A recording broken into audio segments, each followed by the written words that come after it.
Yo, Special K from Awesome 2, legendary Awesome 2. Watching B-Shine, man, trying to blow up like you.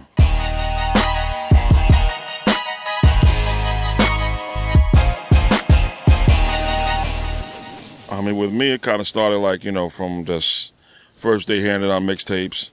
Kind of at the time when I was coming up, I still had my own little DJ crew in high school, and we were doing parties, and I was kind of searching around trying to find that right record or that right sound that people will love at the parties. So that was my thing when I was younger. I kind of more wanted to, I was real close with a guy named Joe Hunter who had a record store in my hometown, Passaic.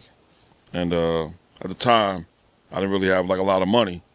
And he looked out for me on getting a lot of records. My reputation around town was getting kind of big DJing wise. So kind of when we had a little bit of money, we would get our records from him. The impact of just cutting records together and blending records together, and just that interested me, at the time. And then we started doing parties at the local PAL, the boys clubs, and started making a little money. And I was like, okay, yeah, I like this. So it kind of grew from there on. Meeting the artists and the rappers in general. As far as one of the biggest memories I remember was when Scott LaRock got killed, and he was really, really close with us, and he really helped us as far as getting into record labels and being a friend and talk about the business and stuff like that. And when he passed away, that was a big impact as far as getting close with KRS-One, being on stage at Madison Square Garden where they had his turntables with lights on top of them. That was really impactful. And to this day, just being close with Red Alert and being close with a lot of the guys from Zulu Nation. It's just so many memories right now with me. It's like endless. But I try to shout the right folks out that really looked out for me, get me where I went. I went to William-Paterson College, Division III school. It was kind of wild because I was playing a lot of sports in school. My parents had a grocery store that I worked in. So I kind of always came from like, a hard-working environment. But I don't know. It was like, I guess once I got to William-Paterson and finally got in there, I kind of like, wanted to be on the radio station and kind of wanted to do parties at school and just kind of like get out there a little bit more. And for me, I used to call the radio stations at night when I was up late, listening to Mr. Magic and listening to 105.9. And from calling Mr. Magic and bugging him, pestering him, and him dissing me over and over, like, nah, I ain't got time for you, boy, whatever. Which is cool, because it was like, it kind of made me work harder. It made me not say I want to give up, because this is what I loved. So I kept calling, kept trying. Eventually he said, you know what? I introduced you to this guy named Jerry Bloodrock. And Jerry Bloodrock was from Jersey City. And he had a record plant in Jersey City. And I kind of got under his wing. And from under his wing, he had a show on WHBI also. And from being under his wing, I was doing my thing in college, but kind of like running behind Jerry. And he was kind of showing me the business, showing me how to answer phones at the radio station, doing shouts and whatnot on the radio to get my voice heard. Just kind of got me out there like that. And from then on, it kind of spearheaded from Jerry Bloodrock and letting us get our situation where we was at to this day. Well, with Teddy, it was like when we first started my crew, I had this guy named, my crew name back in the day was Ice Productions. So that was myself, this guy named Sammy Lee, who passed away, and another guy named Urban Cassiano, who ended up being a cop. So once them two moved on, another guy got down with me called Donald Redding, Donald B. And we was kind of like the Awesome 2 on the radio in the beginning days. And then gradually as time went on, Donald B kind of went over. Donald B kind of went to new ventures and just didn't really want to pursue radio. He started doing the video show we had together. He started doing that. My grandfather passed away, me and Teddy's first cousins. And Teddy used to always call me because he's like a little bit younger than me.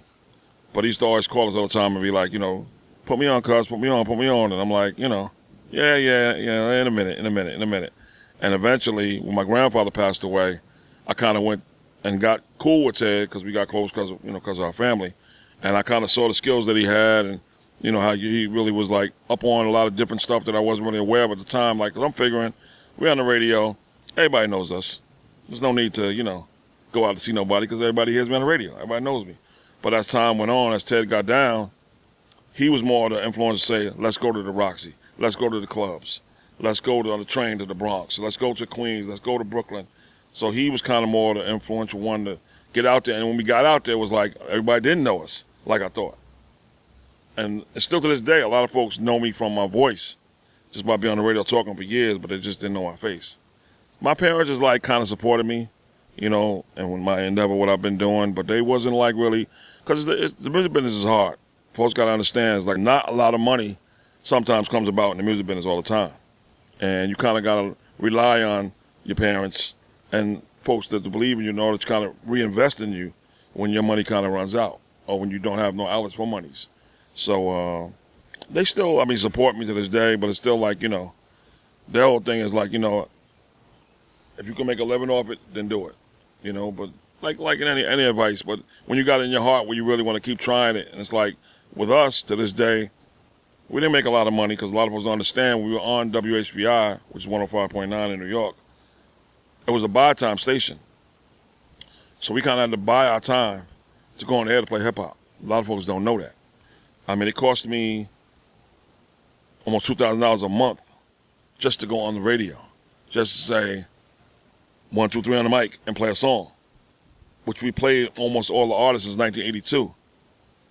The problem is when all these other stations came about with the Kiss FMs and the Hot 97s and the Power and everybody else, once they got on, the people that kind of got to those stations had a chance to get their checks and do their own thing. So it's kind of like we were still on a buy time station, and a lot of cats wanted to give us a chance to get on there. So it was challenging. We had to actually go out and, you know, find sponsors and find advertisers. And like I said, with Jerry Bloodrock kind of helped us with the record pool. I had like almost like 30 DJs that kind of I supported with music and got service fees. And from that was kind of a lot of the monies that got reinvested back into the radio to kind of really just get us heard.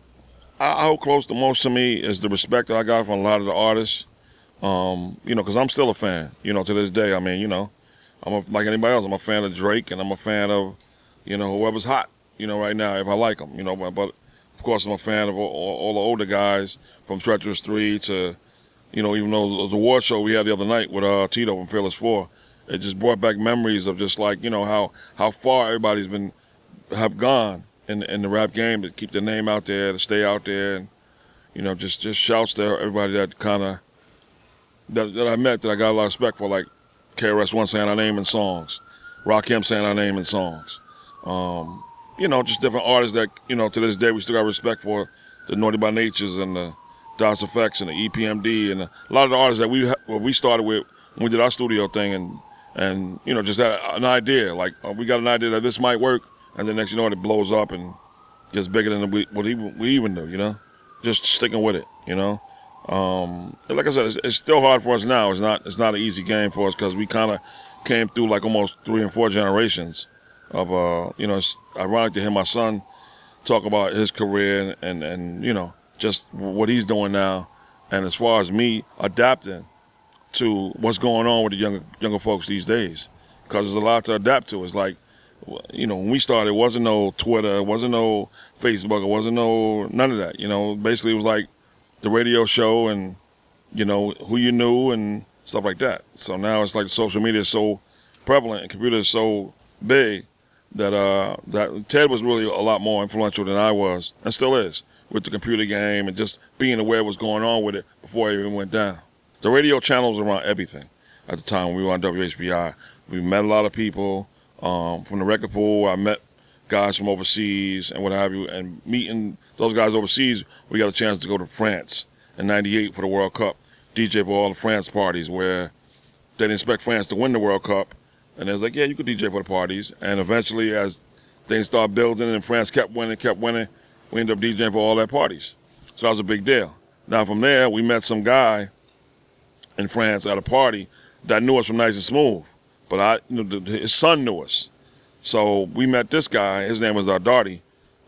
He's from Cameroon in Africa. And from meeting him, we kind of spearheaded into meeting, like, you know, doing other parties and meeting and traveling. And eventually, we met another guy named Olivier, who got us to go to Africa. So we went to the Ivory Coast, and my first time ever to Africa, and heard a lot of folks saying, "Don't go to Africa; it's not good," and you know, it's negative. And we got so much love in Africa; it was scary. It was like, you know, rose petals at the airport. You know, like police escort to the hotel. It was like something that, to me, I still try to capture a lot of the memories because we didn't film a lot of stuff out there at the time. And we didn't really take a camera guy with us, which we should have. And that's the only thing I kind of regret about a lot of the music business. It's like all the days back in the days when we was just doing it for the love, because we still do it for the love, but people don't capitalize off the business of it as far as, old school memories and, my first interview with Rakim or my first interview with whoever. You know what I mean? It's like we don't have none of that stuff kind of recorded. So it's like I got cassettes of it somewhere, but I just don't have a lot of visual. And like I said, it's like with the change of the times, you need the visual. That we played the game fair, we tried hard. Hopefully from our experience, we expressed a lot of love to people, because to me, that's the one thing that we did get out of the whole nine. Not that we made a lot of money, but as far as people that said that we changed their life and made an impact on them. I mean, some folks come to me now and meet me and start crying, just like praising us. Like it's scary, because I really didn't realize that being on the radio could be so powerful back then.